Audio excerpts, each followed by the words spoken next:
Naam, ujambo na karibu mtazamaji wa Sky TV katika ulimwengu habari popote pale ambapo unaweza kutazama moja kwa moja kutoka Dodoma nchini Tanzania. Asante kwa wewe ambaye unatupata kupitia Sky Digital at Sky International TV na wewe ambaye unatupata kwenye Azam Dish ndani ya channel namba 22 kwenye other channel na Zanzibar Cable TV channel namba 14. Karibu. Miongoni mwa habari muhimu ambazo tunazo katika ulimwengu habari ni pamoja na serikali kusisitiza kazi zote kufanyika Dodoma. Katika habari za kimataifa, polisi nchini Uganda yamkamata mbunge wa upinzani wa chama cha NUP. Na michezo, ligi kuu Tanzania bara yashuka viwango. Karibu katika ulimwengu habari. Mimi ni Maliango Mugeta.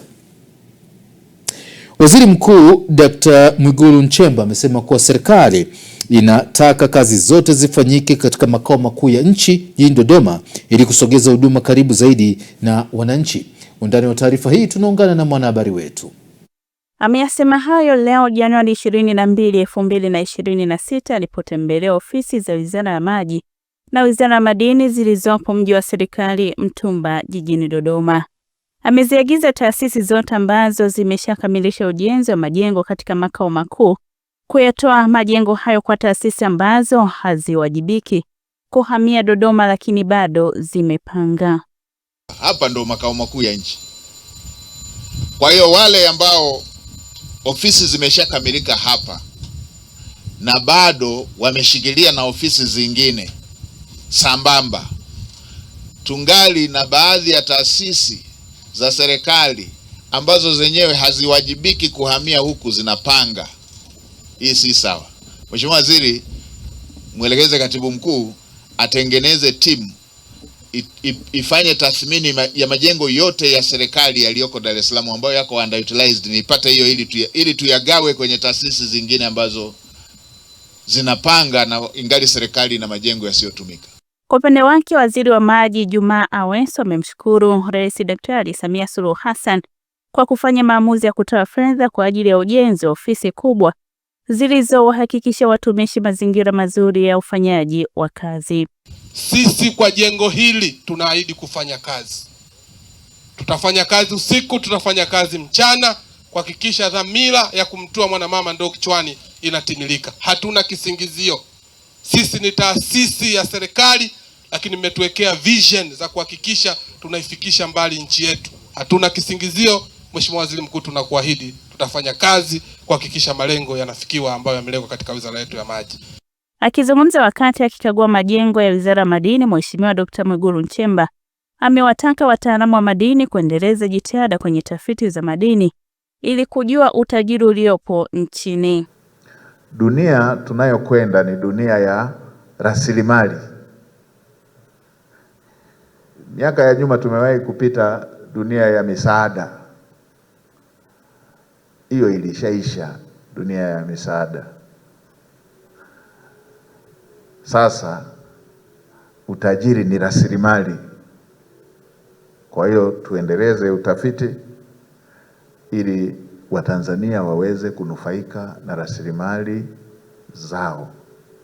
Usipojua una utajiri gani, ni rahisi kuibiwa. Twendeni tuongeze jitihada kwenye utafiti ili tujue utajiri tulionao. Tukiwa tunajadiliana, hata kama tunayejadiliana naye ni mwekezaji, kama tunajua utajiri tulionao, tutajadiliana huko tukiwa tunajua.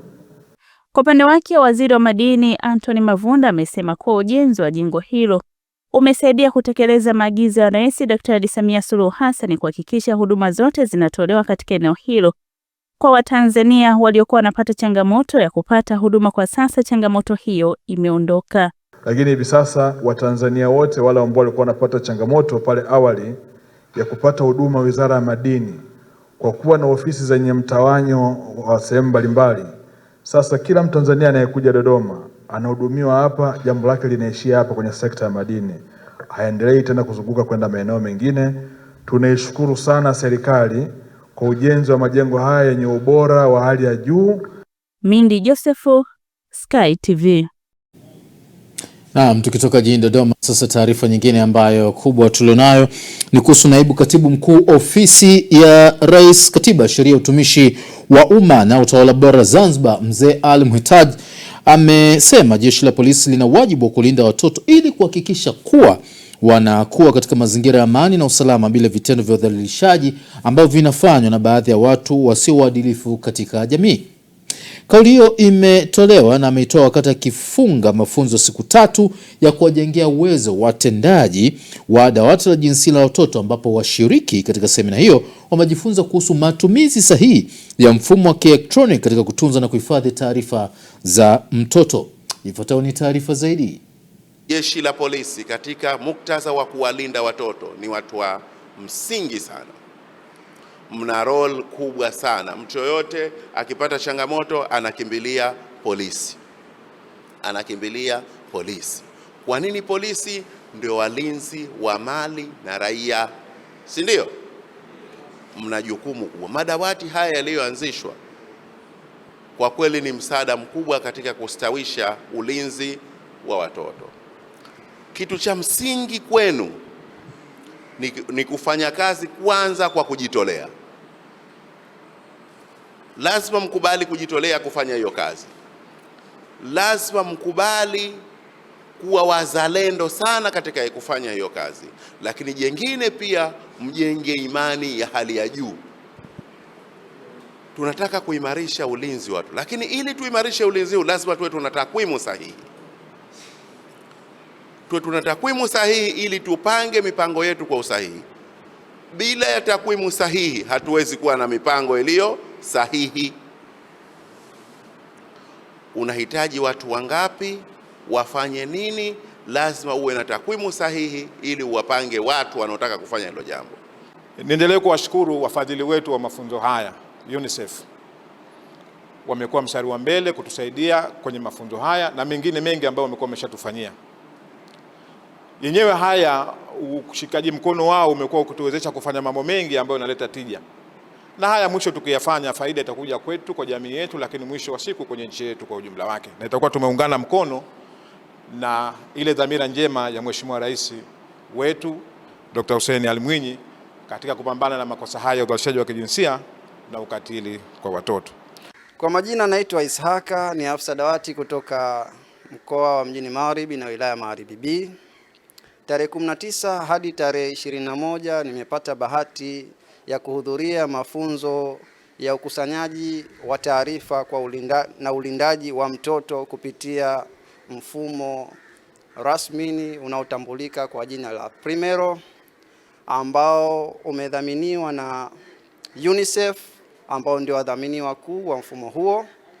Mfumo ambao umepitia jeshi la polisi na wizara nyingine mbalimbali ikiwemo ofisi za dawati, ofisi za afya pamoja na ustawi wa jamii. Kupitia jeshi la polisi tumepata faida mbalimbali ndani ya mfumo huo, ikiwemo mojawapo ni ukusanyaji taarifa sahihi.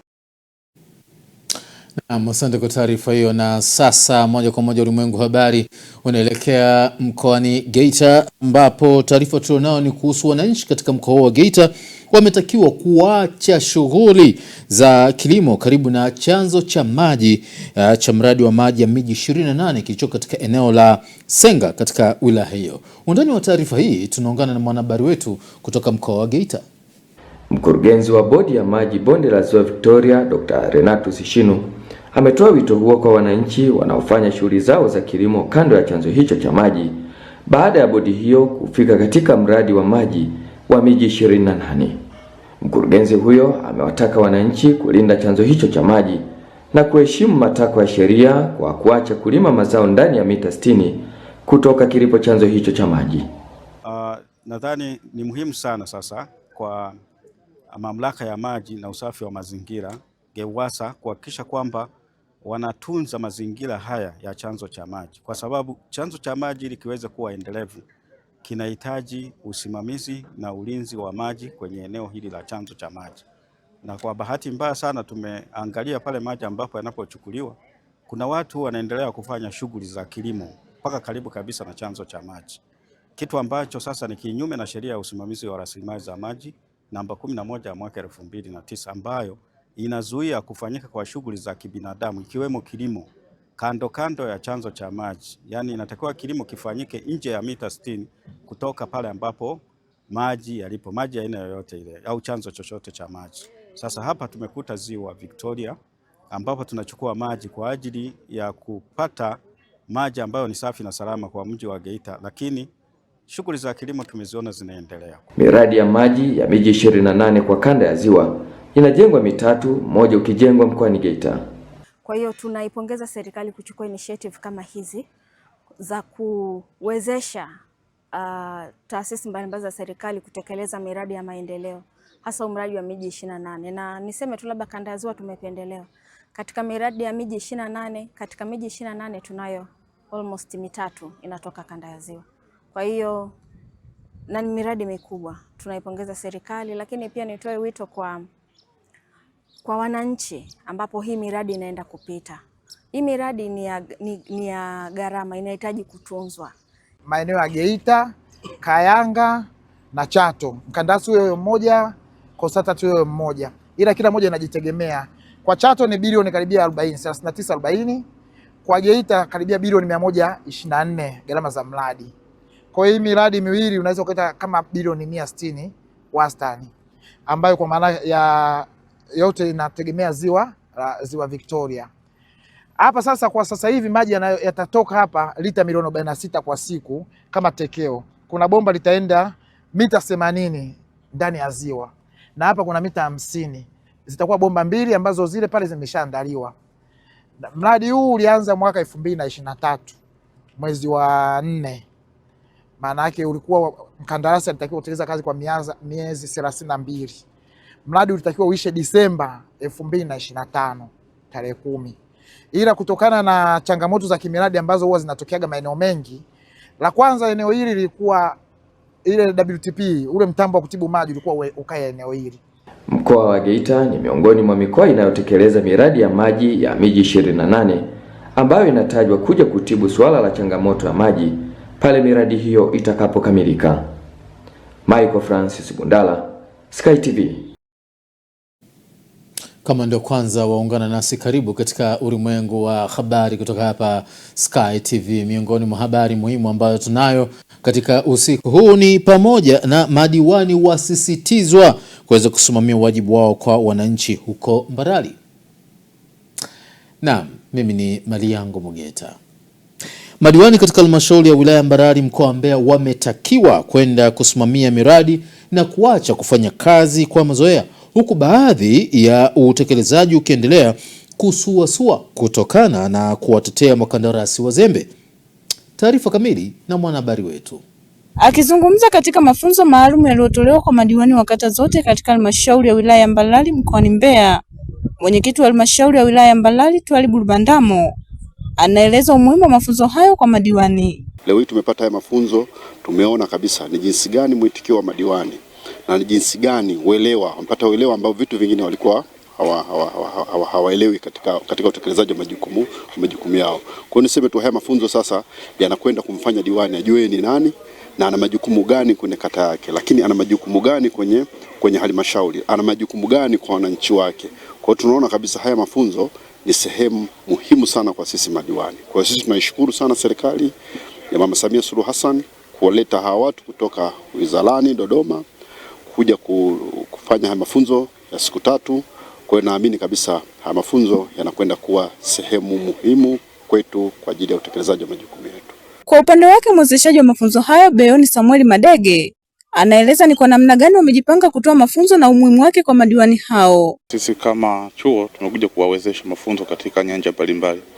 Tumejipanga vema, tutawafundisha masuala ya uongozi na utawala bora, lakini viongozi hao inabidi wawe watu waadilifu, hivyo tuna mada za maadili.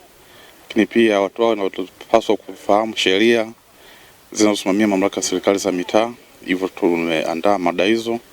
Mafunzo haya yana umuhimu kwa sababu viongozi hao wanapoingia kwa mara ya kwanza katika huu utumishi, kuna vitu ambavyo wanapaswa vifahamu. Kwa hiyo mafunzo haya yanawajengea uwezo na kuwawezesha wao waweze kutekeleza majukumu yao sawa sawa.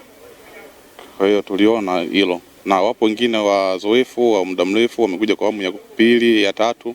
Pia nao tunakumbushana mawili matatu kuhusu masuala haya ya kiuongozi. Diwani ni waheshimiwa wenye dhamana kubwa ya kiuongozi katika mamlaka hizi, lazima wapate mafunzo ya mara kwa mara, waongeze ujuzi wao. Mara baada ya mafunzo kukamilika nje ya ukumbi, baadhi ya madiwani wakaeleza utayari wao juu ya mafunzo walioyapata.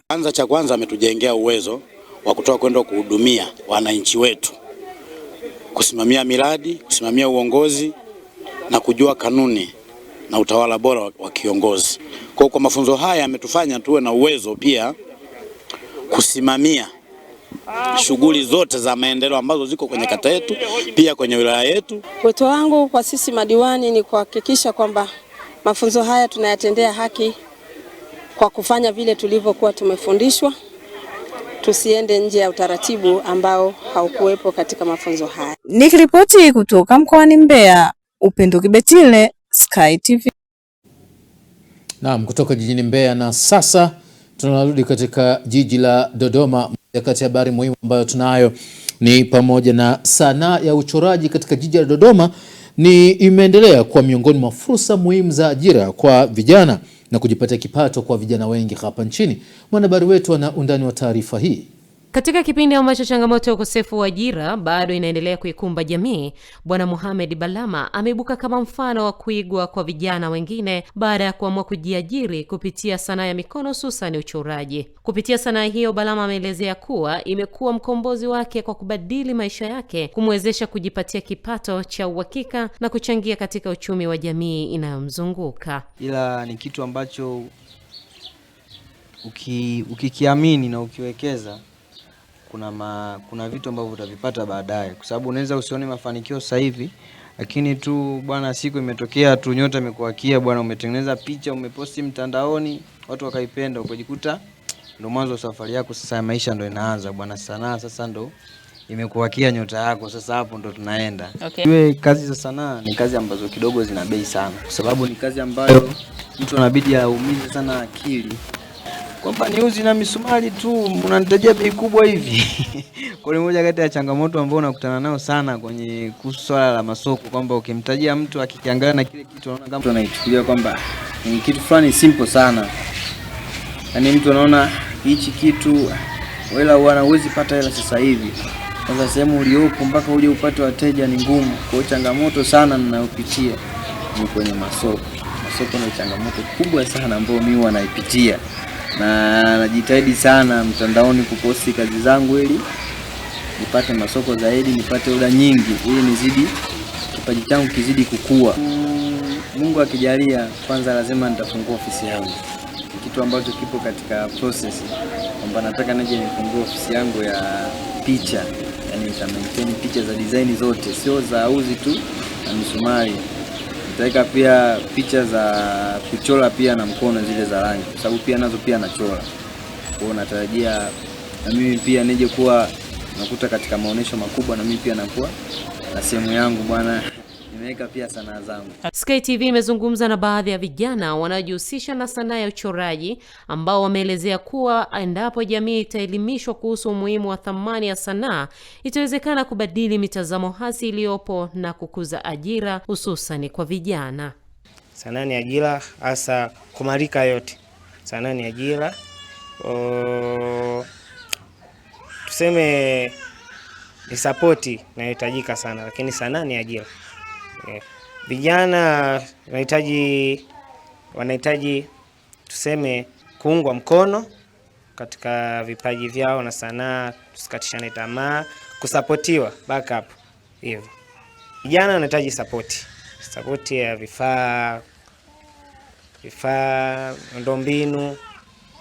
Yes, ni kwa sababu I think sasa hivi umeona Dodoma hapa kuna vyuo karibuni ya sinki 3 4 na ajira sasa hivi ni chache. Kwa hiyo kwenye sanaa yes ni solution endelevu, kwa sababu je kucheke sinki wanafunzi wengi sasa hivi wanamaliza vyuo, lakini ya sinki masala kwa ajira ni chache. Sanaa ni solution endelevu. Mashine kwenye resources ndio kana kazi, lakini kwenye unajua sasa hivi mashine zimekuja na sasa hivi watu tunafanya kazi kisasa sort of na zamani. Kwa hiyo sasa hivi kubwa kwenye resources tu support na finance ukipata basi ili mtu apate hata kazi kununua vifaa simple exact. na wapambane. Unajua kukakaa vijiweni kupiga mzinga sio solution sink. Vijana wamekuja hapa na waje kuomba kazi, ukapata ujuzi baada ya 5 years, unaweza kubageni yourself ukajiajiri. Kwa kuzingatia mchango mkubwa wa sanaa ya uchoraji katika kupunguza tatizo la ukosefu wa ajira, wadau wa sanaa na jamii kwa ujumla wanahimizwa kuunga mkono na kuendeleza vipaji vya vijana ili sanaa iendelee kuwa chachu ya maendeleo ya ustawi wa jamii. Habari kutoka hapa Sky TV popote pale ambapo natazama vyema zaidi. Na sasa ni Ileje ambapo wananchi katika wilaya Ileje wamepewa rai ya kuwa mabalozi wazuri wa utunzaji wa mazingira kwa kushiriki kamilifu katika upandaji wa miti pamoja na kuepuka kufanya shughuli za kibinadamu katika maeneo yote ambayo yana vyanzo vya maji.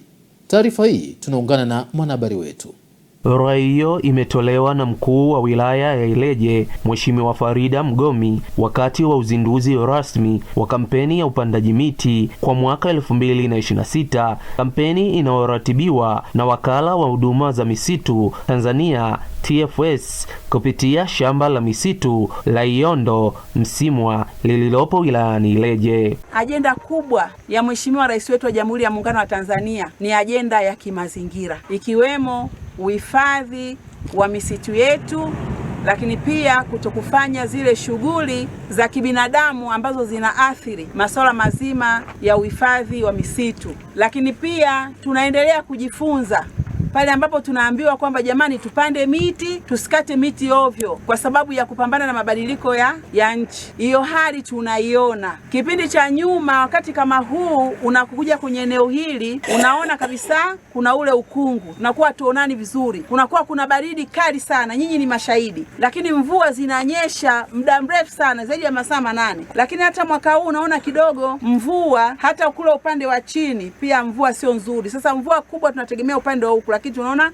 mvua zinaenda ndivyo sivyo. Kwa hiyo hii inaonyesha kama tusipoendelea kuchukua hatua madhubuti ya kulinda misitu yetu, lakini pia kuendelea kupanda miti, manake inaweza ikatuletea shida. Mheshimiwa Mgomi pia amewahimiza wananchi wanaozunguka shamba la misitu la Iomi Msimwa kushirikiana kwa karibu na TFS katika kulinda na kutunza mazingira ya wilayani Ileje. Lakini wananchi pamoja na taasisi na wao lazima waweze kupata miche ili wakapande. Lakini nyinyi wananchi mmeweza kuitikia wito huu. Kwa hiyo ina maana ile nguvu yao ya kusema kwamba tunawekeza kwa ajili ya wananchi tumeweza kuyaona. Lakini hata mimi nimekuwa shuhuda mkubwa kuona namna ambavyo wananchi mnaendelea kuitikia swala zima la upandaji wa miti ili kuendelea kuinusuru wilaya yetu ya Ileje, hususani katika swala zima la mabadiliko ya tabia ya nchi. Tusirudi nyuma wala tusichoke, mwendo ule. TFS hapa hipo na itaendelea kuwahudumia wananchi pale mtakapokuwa mnahitaji swala zima la miche. Kwa upande wao, TFS imewahakikishia wananchi haitokaa nyuma katika kuwaunga mkono katika zoezi zima la upandaji miti, ikiwemo kutoa elimu na usaidizi unaohitajika ili kufanikisha malengo ya kampeni hiyo. Mkoa wetu wa Songwe tumeathirika kwa kiasi kikubwa na mabadiliko ya tabia ya nchi kwa sababu mvua zinanyesha kidogo sana, lakini pia zinachukua muda mrefu. Kwa hiyo tukishirikiana kwa pamoja na wananchi wakiendelea kutunza mazingira kwa kupanda miti na kutunza miti ambayo tumewapatia, basi itatusaidia kupunguza athari za mabadiliko ya tabia nchi. TFS kwa ajili ya kutupa miche kwa ajili ya kuhifadhi mazingira, lakini ni muda mfupi tu karibuni nimevuna kupitia miti ambayo imeshakomaa ambayo imenisaidia kunisongesha mbele. Imeweza kuondoa changamoto chache ambazo ninazo. Kwa niombe wananchi ambao hawajajua hili wajitahidi kupanda miti kwa ajili ya kuhifadhi mazingira, lakini pia kuinua kipato chao cha kiuchumi. Kwa sababu tumekusudia kupanda miti lengo kwa ajili ya kuhifadhi mazingira yetu kama kauli mbiu ya nchi yetu, ambapo tupande miti tunapokata miti, lakini pia tupande miti. Lakini pia naamini kabisa tutakuwa mabalozi, na mimi nitakuwa namba moja kabisa kuelezea wananchi wenzangu kwamba umuhimu wa kupanda miti katikati ya wilaya yetu na katika maeneo mengine. Tunapopata miti tuipande, lakini pia tunapokata tuwe wepesi wa kupanda miti mingine. Katika uzinduzi wa kampeni hiyo, TFS ilitoa miche ya miti kwa wananchi, taasisi za serikali pamoja na asasi zisizo za kiserikali. Lengo ni kupanda miche mipya katika eneo lenye jumla ya hekta 100 ili kuimarisha hifadhi ya misitu na mazingira kwa ujumla wilayani Ileje. Nikiripoti kutoka mkoani Songwe, mimi John Kiango, Sky TV. Naam, kutoka Ileje, moja kati ya habari ambayo tunayo ni pamoja na serikali ya wataka mawakala binafsi wa ajira hapa nchini kuepuka kuwalaghai au kuwanyanyasa Watanzania ambao wanafuta ajira nje ya nchi na kuwapatia taarifa sahihi na mikataba halali, huku wakizingatia mazingira salama pamoja na ulinzi wa haki zao wanapokuwa nje ya nchi. Hii ni taarifa kutoka jijini Dar es Salaam na tunaungana na mwanahabari wetu aliyeko huko. Ajira nje ya nchi si biashara maumivu, bali ni uwekezaji wa rasilimali watu kwa maendeleo ya taifa. Naibu Katibu Mkuu Ofisi ya Waziri Mkuu, Kazi, Ajira na Mahusiano ameeleza hayo leo jijini Dar es Salaam wakati wa kuaga Watanzania 228 wanaokwenda kufanya kazi katika nchi mbalimbali, ambapo amesema serikali inaendelea kuimarisha mazingira ya ajira nje ya nchi na kuzingatia misingi ya usalama na heshima ya utu wa Mtanzania. Fanyeni kazi kwa uadilifu, uwazi na uzalendo, kuepuka vitendo vyote vinavyokiuka sheria, kuwalaghai au kuwanyanyasa Watanzania wanaotafuta ajira ndani na nje ya nchi. Mzingatie pia maslahi ya wafanyakazi kabla ya faida. Mwapatie taarifa sahihi, mikataba halali, mazingira salama ya kazi na ulinzi wa haki zao wanapokuwa nje ya nchi. Serikali haitasita kuchukua hatua kali za kisheria dhidi ya yeyote atakayekiuka taratibu hizi, kwani lengo letu ni kulinda heshima, usalama na utu wa Mtanzania popote alipo. Na hapa Naibu Katibu Mkuu huyo akatoa wito kwa Watanzania hao wanaokwenda kufanya kazi nje ya nchi. Tunachoshauri pia, mnapokwenda mkafanikiwa, mkija muelezee na wenzenu njia mlizopitia za kihalali. Lakini wakati mwingine mtu hana taarifa kwamba kumbe kuna njia halali, kumbe kuna wakala wa ajira halali. Maanake mkishawajua hao, mkipitia, hata likitokea jambo, wao wanapewa taarifa. Wakipewa taarifa, sisi tunapewa kama serikali, si ndio? Balozi zote kule mnapokwenda vile vile wanapewa taarifa. Kwa hiyo hakikisheni mkisikia mwenzako anataka pia kuja, mwambieni apitie njia ipi ya kihalali. Unapokuwa kule, mna watu wenu mmewaacha hapa, si ndio? Mna wazazi wenu, ndugu zenu, maanti, mauncle, angalau mnawasaidia watu wanne kupata tiba na kadhalika, si ndio? Kwa hiyo hata wao wanaona faida kwamba tumempeleka mwanetu, ndugu yetu, angalau tunapata faida. Mnakwenda huko, mtu akikwambia anataka uamke saa 1, inabidi uamke saa 1, sawa Msije mkaamka saa 4 mtarejeshwa hapa. Kwa hiyo hakuna kitu muhimu kama muda. Mzingatie sana muda, sawa Mkafanya kazi kwa bidii. Watanzania hao wamepewa mafunzo pamoja na kuingizwa kwenye mfumo wa hifadhi ya jamii wa NSSF kwa lengo la kujiwekea akiba kwa manufaa ya baadaye. Mkajenge uchumi wa Tanzania mkiwa ughaibuni. Na bahati nzuri nyumbani kuna mifumo mizuri sana ya kuwawezesha nyinyi kujenga uchumi wa nchi mkiwa huko huko. Moja kati ya mfumo ni huu wa NSSF. NSSF inatoa huduma mahsusi kwa wafanyakazi kama nyinyi mnaofanya kazi nje ya nchi. Tuna dirisha lenu ambalo tunalitumia kuwapa huduma. Kwa hivyo leo mmejiandikisha, tunategemea sasa mkiwa huko hizo akaunti zenu muziwekee akiba. Akiba ni nzuri sana kwa sababu mwisho wa siku itawasaidia uzeeni. Pengine kuna wengine mtaishi huko mpaka uzee utawafikia huko, mkirudi huku basi mtafaidika. Takwimu zinaonyesha kati ya Novemba mwaka jana hadi Januari mwaka huu, Watanzania 1638 wameunganishwa na ajira katika nchi mbalimbali. Kutoka Dar es Salaam, Nora Damian, Sky TV. Naam, tamati ya habari za kitaifa. Mapumziko yafuatayo yatupeleka moja kwa moja kuweza kupata habari za biashara na uchumi. Endelea kwa pamoja nasi kupitia Sky TV.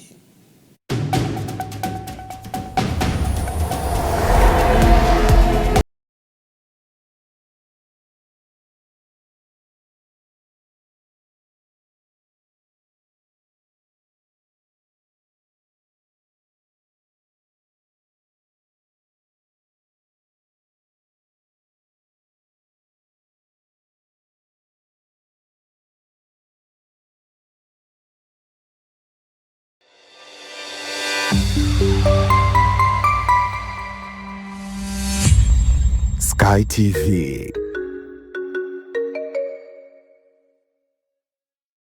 Habari, jina langu ni Sarah kutoka ZIC. Kazi yangu ni kukuongoza katika kufanya maamuzi sahihi ya kujikinga wewe na mali yako dhidi ya majanga yasiyotarajiwa kwa kupata bima kutoka ZIC. Je, unaifahamu ZIC?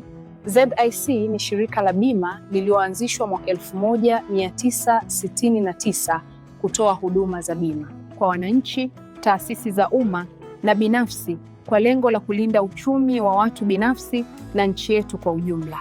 Lengo letu ni kuwa kampuni ya bima inayoaminika na wateja na kutambulika kote Afrika Mashariki. Dhamira yetu ni kulinda na kuwawezesha wateja wetu kwa kuwapa huduma bora na za kuaminika. Baada ya utangulizi wangu, je, ungependa kujua kuhusu huduma zetu? ZIC tunatoa huduma za bima za mali na ajali, na kati ya hizi ni bima ya magari, bima ya wizi, bima ya moto, bima ya mizigo. Je, unazijua branchi zetu?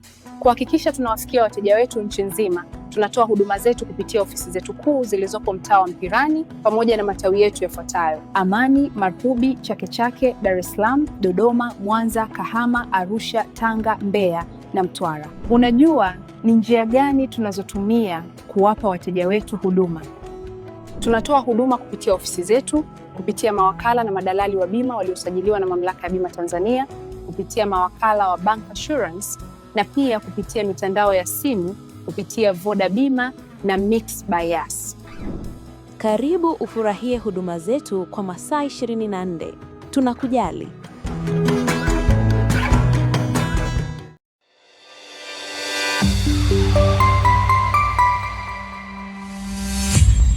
Sky TV.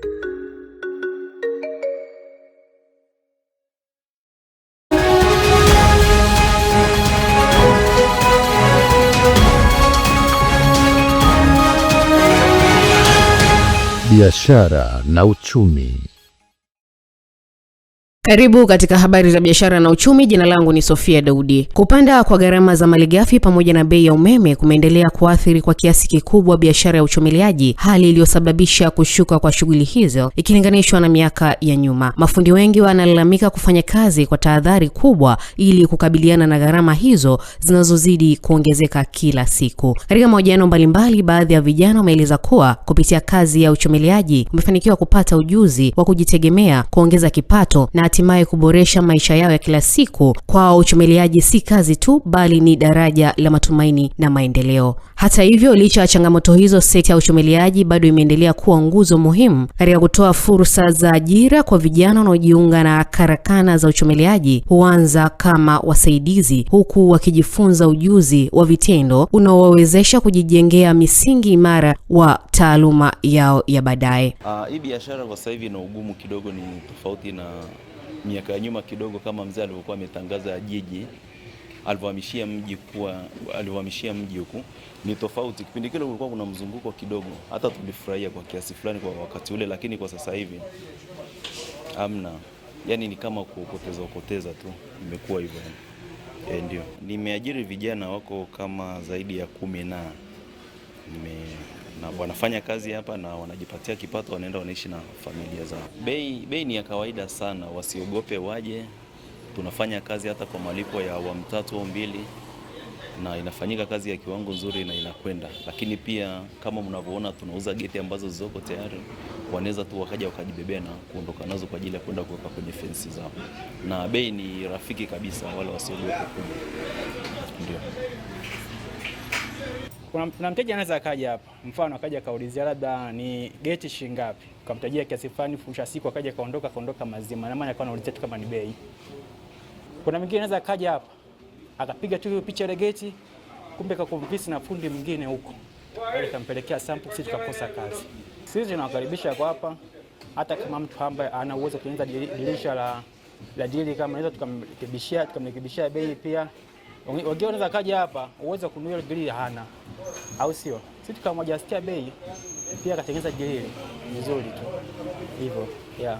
Na bodi ya chai Tanzania imekutana na wachakataji wa viwanda vya chai na wakulima wakubwa wa chai nchini kwa lengo la kuimarisha uzalishaji, kuongeza ushindi na kuboresha maslahi ya wakulima na wananchi. Kikao hicho kilichoongozwa na mkurugenzi mkuu wa bodi ya chai Tanzania Bi Beatrice Banzi kilijadili changamoto za gharama za uzalishaji, hususan upatikanaji wa umeme pamoja na umuhimu wa matumizi ya nishati safi na mbadala ili kupunguza gharama, kulinda mazingira na kukuza sekta ya chai kwa uendelevu. Aidha, wadau walisisitiza kuimarishwa kwa mfumo wa bei ya majani mabichi kwa kuzingatia gharama halisi za uzalishaji na kuendelea kushirikiana na sekta katika kuboresha mazingira ya uwekezaji na masoko ya chai ndani na nje ya nchi. Na sasa tutazame viwango vya kubadilisha fedha za kigeni kutoka Benki Kuu ya Tanzania BOT, ambapo leo Januari 22, 2026 dola ya Marekani imenunuliwa kwa shilingi 2464 na senti 8 na kuuzwa kwa shilingi 2489 na senti 4. Paundi ya Uingereza imenunuliwa kwa shilingi 3314 na senti 7 na kuuzwa kwa shilingi 3347 na senti 8. Euro ya Ulaya imenunuliwa kwa shilingi 2890 na senti 7 na kuuzwa kwa shilingi 2919 na senti 6. Randi ya Afrika Kusini imenunuliwa kwa shilingi 151 na senti 2 na kuuzwa kwa shilingi 152 na senti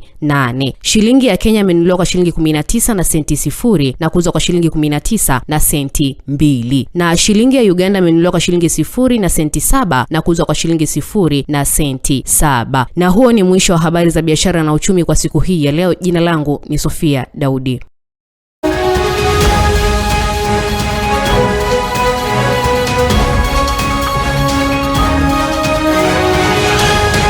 Biashara na uchumi.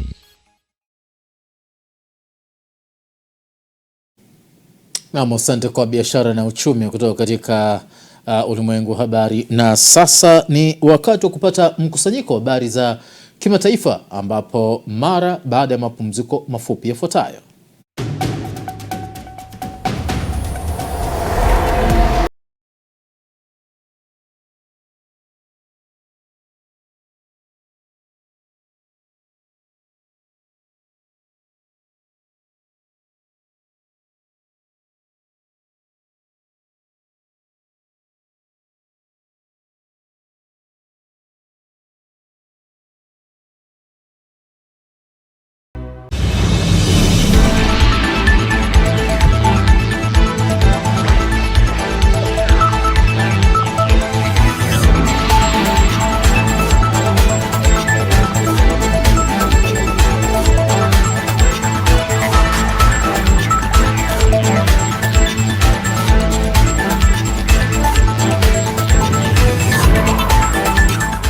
Habari za kimataifa. Karibu katika habari za kimataifa. Naitwa Pius Jayunga. Polisi nchini Uganda imesema imemkamata mbunge na afisa mwandamizi wa chama kikuu cha upinzani National Unity Platform NUP kwa tuhuma za kuhusika katika vurugu za uchaguzi ambazo zilisababisha vifo vya takribani watu 7. Mbunge huyo Muwanga Kivumbi, ambaye pia ni makamu wa rais wa NUP, anadaiwa kuhusika na machafuko yaliyotokea baada ya uchaguzi. Polisi imethibitisha kukamatwa kwa Kivumbi kupitia chapisho kwenye mtandao wa kijamii wa X na kusema kuwa mbunge huyo atafikishwa mahakamani mara baada ya uchunguzi kukamilika. Chama hicho kinaongozwa na mwanamuziki maarufu aliyeingia kwenye siasa Bobi Wine, ambaye amekuwa mafichoni tangu wiki iliyopita kutokana na kile anachodai kuwa ni vitisho na ukandamizaji kutoka kwa vyombo vya usalama. Bobi Wine, ambaye jina lake halisi ni Robert Kyagulanyi, amesema alilazimika kukimbia makazi yake baada ya jeshi kuvamia nyumba yake saa chache kabla ya Rais Yoweri Museveni kutangazwa mshindi wa uchaguzi wa urais uliofanyika Januari 15. Wine ameyapinga matokeo hayo, akidai kuwa yalikuwa na visa vya ukiukwaji mkubwa wa haki za wapiga kura na matumizi ya nguvu kupita kiasi dhidi ya wafuasi wake. Taarifa nyingine ni kwamba Marekani inatarajiwa kujiondoa rasmi hii leo kutoka shirika la afya duniani WHO, hatua ambayo imeibua wasiwasi mkubwa miongoni mwa wataalamu wa afya na jumuiya ya kimataifa. Hatua hiyo imekuja licha ya tahadhari kwamba kujiondoa kwa taifa hilo lenye ushawishi mkubwa duniani kutadhoofisha uwezo wa Marekani kukabiliana na majanga ya kiafya pamoja na kuathiri juhudi za kimataifa za kudhibiti milipuko ya magonjwa. Uamuzi huo pia unatajwa kukiuka sheria za ndani za Marekani ambazo zinaitaka serikali ya Washington kulipa deni la takriban dola milioni 260 kwa WHO kabla ya kujiondoa rasmi. Kulingana na sheria hiyo, Marekani inapaswa kutoa notisi ya mwaka mmoja na kuhakikisha imekamilisha malipo yote inayodaiwa na shirika hilo la Umoja wa Mataifa. Rais Donald Trump alitangaza nia ya kujiondoa kutoka WHO siku ya kwanza ya urais wake mwaka 2025 kupitia amri ya kiutendaji, akilalamikia kile alichokitaja kuwa udhaifu wa shirika hilo katika kushughulikia majanga ya kiafya. Utawala wa Trump umekuwa ukishtumu WHO kwa kushindwa kudhibiti na kusambaza taarifa muhimu kwa wakati, jambo ambalo kwa mujibu wa maafisa wa Marekani limeigharimu nchi hiyo mamilioni ya dola. Tuhitimishe habari za kimataifa na taarifa ifuatayo. Viongozi wa Umoja wa Ulaya wanatarajiwa kukutana leo mjini Brussels katika juhudi za kutafuta majibu ya pamoja dhidi ya azma ya Rais wa Marekani Donald Trump ya kukitwaa kisiwa cha Greenland. Rais Trump alikuwa ametangaza kuziwekea ushuru wa 10% bidhaa kutoka kwa washirika kadhaa wa Ulaya kuanzia Februari mosi, lakini alibadilisha mawazo yake siku ya Jumatano. Mabadiliko hayo ya Trump aliyatangaza mjini Davos, Uswizi, wakati akihutubia jukwaa la kimataifa la uchumi na kusema kuwa kuna mfumo mpya wa makubaliano na NATO kuhusu usalama katika kanda ya Arctic bila Marekani kutumia nguvu kuchukua Greenland. Kansela wa Ujerumani Friedrich Merz amekaribisha uamuzi wa rais wa Marekani Donald Trump kuachana na vitisho vya kutwaa Greenland kwa nguvu kutoka kwa mshirika wake Denmark, akikiita kitendo hicho kuwa njia sahihi ya kufuata. Kabla ya mkutano wa leo huko Brussels, maafisa kadhaa walisisitiza kwamba Umoja wa Ulaya unajaribu kutafuta ufumbuzi wa swala hilo na kwamba muungano huo ungefikiria kuchukua hatua za kujibu tu ikiwa ushuru ulioitishwa ungewekwa. Mwisho wa habari za kimataifa. Naitwa Pius Jayunga.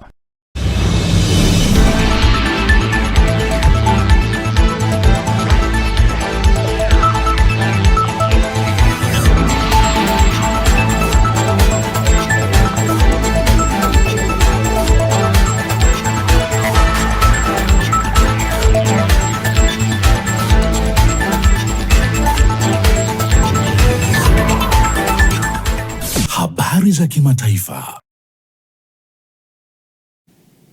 Naam, kukamilika kwa habari za kimataifa kunatoa nafasi katika ulimwengu wa habari kwenda katika habari za michezo na burudani, ambapo huko tunaenda kuungana naye Johannes Michael, lakini hii ni mara baada ya mapumziko yafuatayo.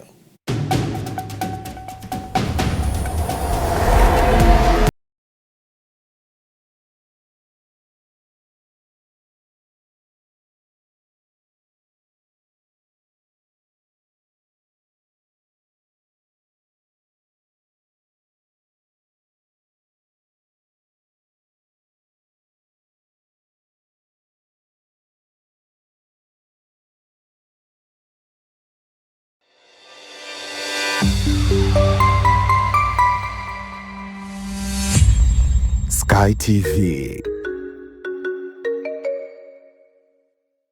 Habari, jina langu ni Sarah kutoka ya ZIC. Kazi yangu ni kukuongoza katika kufanya maamuzi sahihi ya kujikinga wewe na mali yako dhidi ya majanga yasiyotarajiwa kwa kupata bima kutoka ZIC. Je, unaifahamu ZIC? ZIC ni shirika la bima lililoanzishwa mwaka 1969 kutoa huduma za bima kwa wananchi, taasisi za umma na binafsi kwa lengo la kulinda uchumi wa watu binafsi na nchi yetu kwa ujumla. Lengo letu ni kuwa kampuni ya bima inayoaminika na wateja na kutambulika kote Afrika Mashariki. Dhamira yetu ni kulinda na kuwawezesha wateja wetu kwa kuwapa huduma bora na za kuaminika. Baada ya utangulizi wangu, je, ungependa kujua kuhusu huduma zetu? ZIC tunatoa huduma za bima za mali na ajali, na kati ya hizi ni bima ya magari, bima ya wizi, bima ya moto, bima ya mizigo. Je, unazijua branchi zetu? Kuhakikisha tunawafikia wateja wetu nchi nzima, tunatoa huduma zetu kupitia ofisi zetu kuu zilizopo mtaa wa Mpirani pamoja na matawi yetu yafuatayo: Amani, Marpubi, Chake Chake, Dar es Salaam, Dodoma, Mwanza, Kahama, Arusha, Tanga, Mbeya na Mtwara. Unajua, ni njia gani tunazotumia kuwapa wateja wetu huduma. Tunatoa huduma kupitia ofisi zetu, kupitia mawakala na madalali wa bima waliosajiliwa na Mamlaka ya Bima Tanzania, kupitia mawakala wa Bank Assurance na pia kupitia mitandao ya simu kupitia Voda Bima na Mixx by Yas. Karibu ufurahie huduma zetu kwa masaa 24. Tunakujali.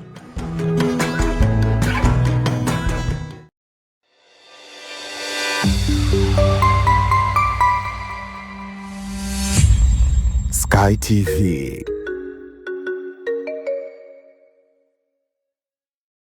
Michezo na burudani imeletwa kwenu na ZIC.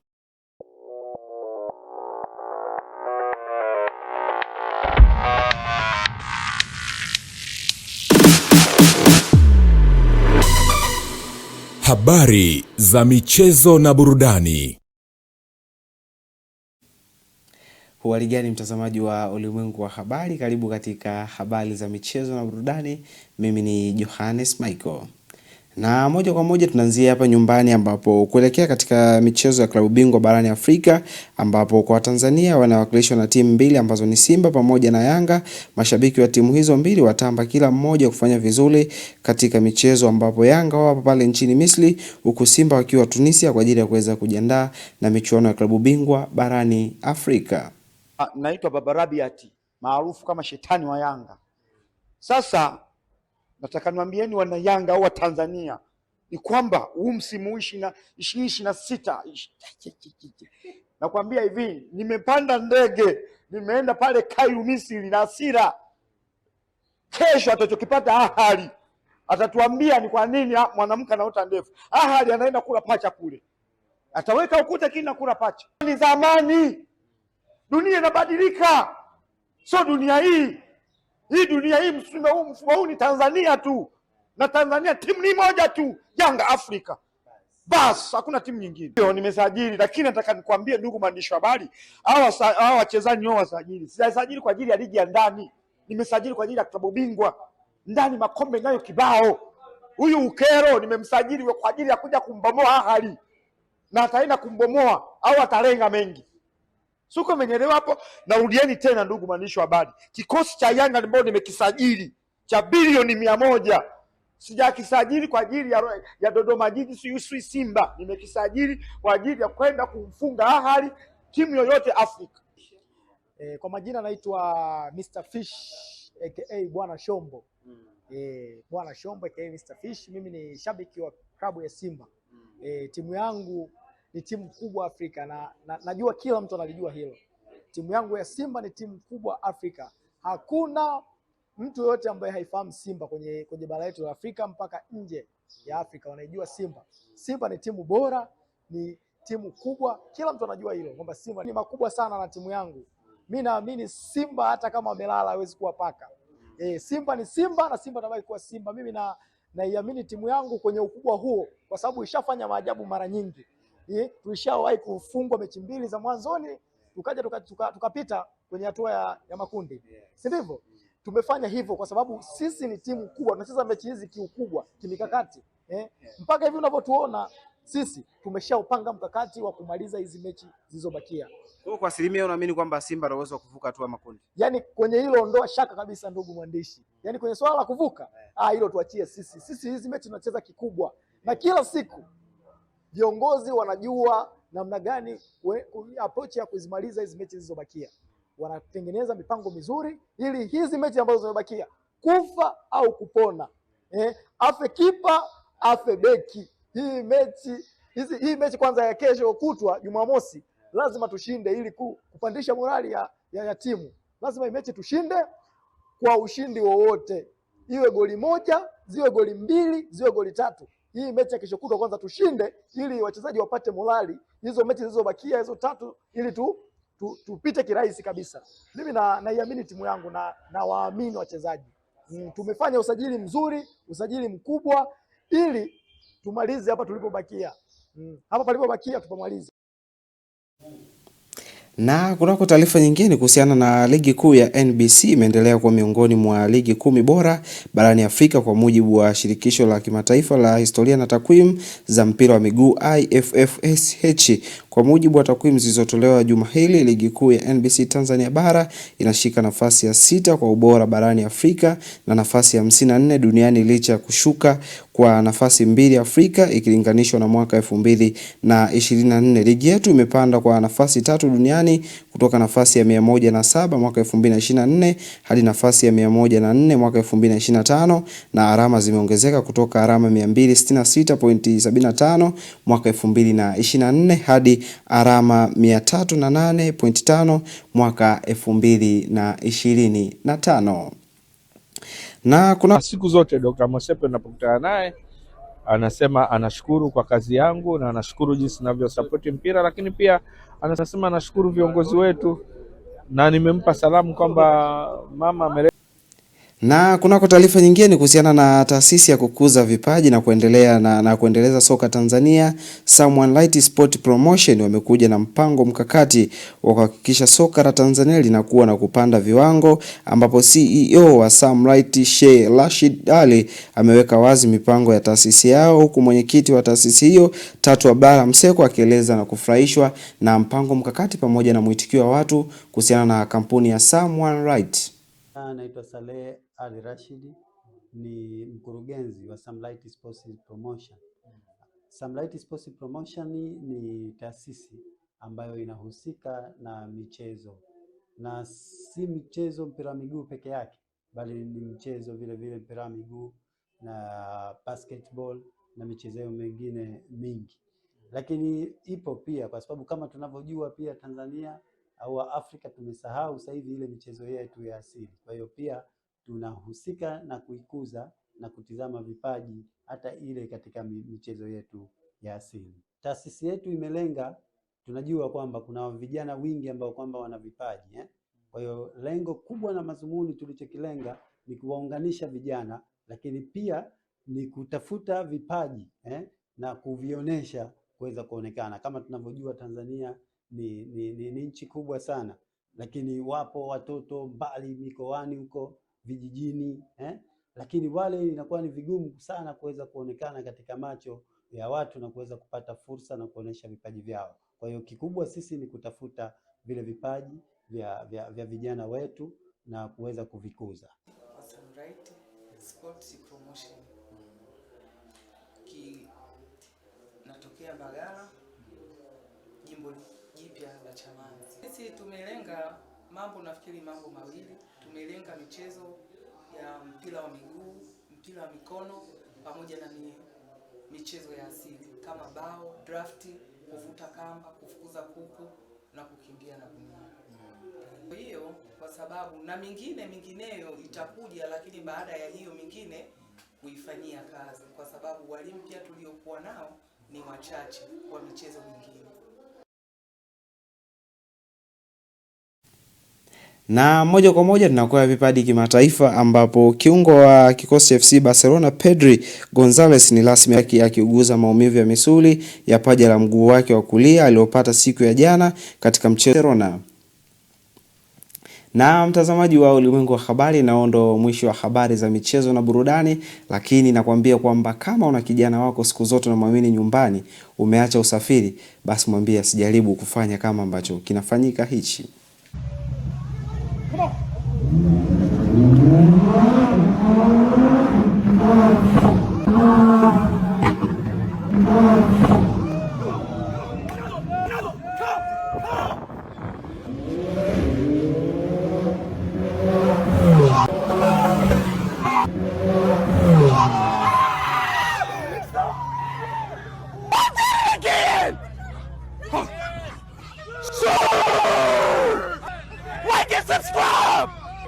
Michezo na burudani imeletwa kwenu na ZIC.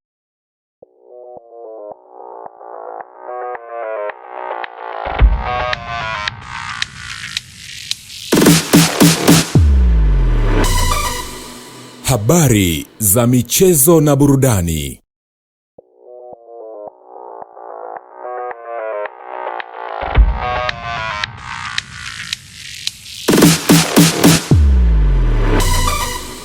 Habari za michezo na burudani. Naam, baada ya michezo na burudani sasa ni wakati wa kuweza kujua utabiri wa hali ya hewa kwa saa 24 zijazo kutoka mamlaka ya hali ya hewa nchini Tanzania TMA kuanzia muda huu. Habari za wakati huu na karibu katika utabiri wa hali ya hewa ambao ni wa saa 24 zijazo. Na kwa usiku wa leo ni matarajio yetu kuwa maeneo yote ya nchi yetu yatajukwa na hali ya mawingu kiasi pamoja na ukavu kwa ujumla. Na kwa siku ya kesho mifumo ya upepo inatarajiwa kuvuma kwa kasi ya kilomita 20 kwa saa katika ziwa Victoria, ziwa Tanganyika, ziwa Rukwa pamoja na ziwa Nyasa, lakini pia kwa kasi ya kilomita 30 kwa saa kwa ukanda wote wa pwani, na hivyo hali ya bahari inatarajiwa na mawimbi makubwa kiasi. Na kwa siku ya kesho ni matarajio yetu kuwa mikoa ya Kigoma, Katavi pamoja na Rukwa, maeneo haya yanatarajiwa na hali ya mawingu kiasi, mvua na ngurumo za radi katika maeneo machache pamoja na vipindi vya jua. Mikoa ya Mbeya, Songwe, Iringa, Njombe pamoja na Ruvuma, maeneo haya yanatarajiwa na hali ya mawingu kiasi, mvua katika maeneo machache pamoja na vipindi vya jua. Wakati maeneo mengine ya nchi yanayosalia, maeneo haya yanatarajiwa na hali ya mawingu kiasi, lakini pia pamoja na vipindi vya jua. Na tupate kuangalia utabiri wa hali ya hewa wa siku 4 zijazo kwa baadhi ya miji hapa nchini. Dar es Salaam, vipindi vya jua pamoja na mvua nyepesi vinatarajiwa. Dodoma, vipindi vya jua pamoja na mvua na ngurumo vinatarajiwa.